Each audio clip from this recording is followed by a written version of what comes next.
안녕하십니까 학생 여러분, 사무관리 담당교사 박준우입니다. 오늘의 학습 목표는 워드 프로세서의 차트 기능을 활용하여 문서를 작성할 수 있다, 이 한 가지로 정했습니다. 그래서 오늘의 수업은 차트 기초 작성에 대한 설명을 먼저 듣고 한글에서 실제로 차트를 기초적으로 작성하는 시간을 갖도록 하겠습니다. 그 전에 앞서 저번 시간의 내용을 잠깐 문제를 통해 복습해 보겠습니다. 오늘의 문제입니다. 문단 첫 글자 장식이나 글자의 강조점을 설정할 수 있는 탭은 어떤 탭인가? 정답은 5번 서식이었습니다.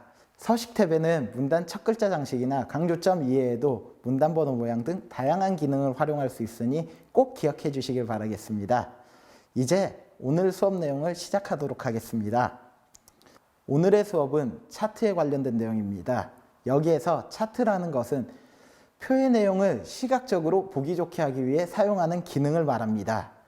실제로 차트를 쓰려면 표 탭에 차트를 누르시거나 표 안의 내용을 블록 잡은 후 차트 만들기를 눌러주시면 사용하실 수 있습니다. 차트는 하나의 모양만 있는 것이 아니라 다양한 모양이 있으니 표의 성격에 따라 다양한 차트를 설정할 수 있다는 점 역시 기억하고 계시면 감사하겠습니다. 그렇다면 차트가 어떤 건지는 알았으니 실제로 만들어 보도록 하죠.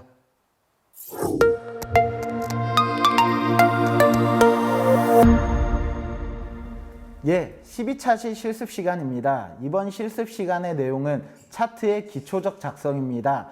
차트라는 것은 아무래도 시각화가 되기 때문에 남들이 볼 때 데이터의 정리가 일목요연하게 발생하는 것을 얘기합니다. 그래서 실제로 차트를 작성할 경우 이러한 밑에 표와 같은 데이터가 나타나야만 차트를 작성하기가 편합니다. 실제 저희는 이 표 중 노란색으로 색칠된 부분만을 이용해서 차트를 작성해 보도록 하겠습니다.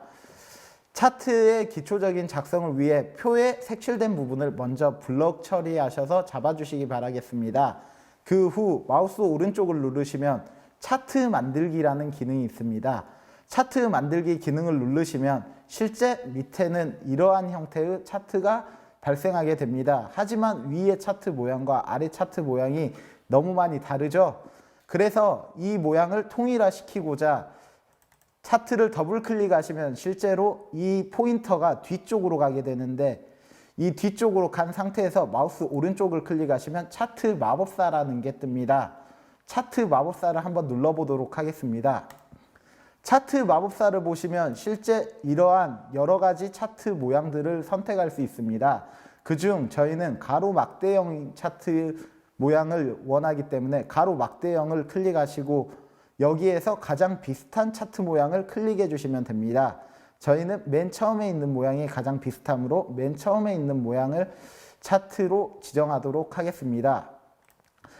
그 후에 보시면 차트의 마법사의 2단계에 들어섰습니다. 2단계에서는 실제로 데이터를 행으로 할 건지 열로 할 건지에 대한 지정을 정하는 곳입니다. 그래서 행일 경우에 지금 모습이 똑같지만 저희가 열일 경우에는 어떻게 되는지도 한번 봐보도록 하겠습니다. 열일 경우에는 연도순으로 지정이 됩니다. 그래서 차트의 데이터가 여러분들이 연도순으로 뽑고 싶으면 열로 지정을 하셔야 되고, 옆에 있는 교육의 형태로 뽑고 싶다면 행으로 지정을 하셔야 됩니다.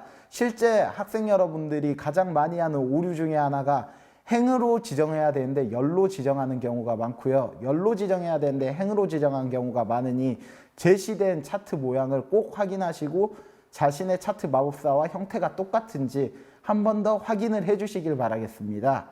그리고 행과 열 중에 행으로 선택을 했을 경우에 다음을 눌러주시면 차트 제목을 입력하실 수 있습니다. 차트 제목은 위에 차트에 나타나는 글꼴로 여기에서는 형태별 평생학습 참여율이라는 제목을 가지고 있습니다. 실제로 기록을 하시면 바로 옆에 모양이 뜨기 때문에 여러분들이 실수를 하셨어도 바로 편집이 가능한 커다란 장점이 있습니다. 그리고 X축 항목에 글씨를 한번 써보도록 하겠습니다. 실제로 X축 항목에 쓸 경우에는 여기 오른쪽에 왼쪽에 가운데 부분에 글씨가 써지는데 실제 저희 모양에는 왼쪽에 가운데 글씨가 써지는 경우는 없기 때문에 X축에는 쓰면 안 된다를 보여드리기 위해서 잠깐 글씨를 썼습니다. 여러분들이 혹시라도 왼쪽에 글씨를 쓰시고 싶으면 X축 항목에 축에 글씨를 쓰시면 되지만 여기에 제시된 부분에는 그러한 글씨가 없기 때문에 X축 항목은 빈칸으로 놓고 Y축 항목의 글씨 단위는 %이다를 기재해 주시면 되겠습니다. 그렇게 하고 다른 데를 누르시면 실제로 모양이 비슷하게 나타나게 되는 것을 확인하실 수 있습니다. 그래서 확인을 누르시면 실제 위의 차트와 아래 차트에 관련된 똑같은 모양의 형태의 차트가 나타나게 됩니다.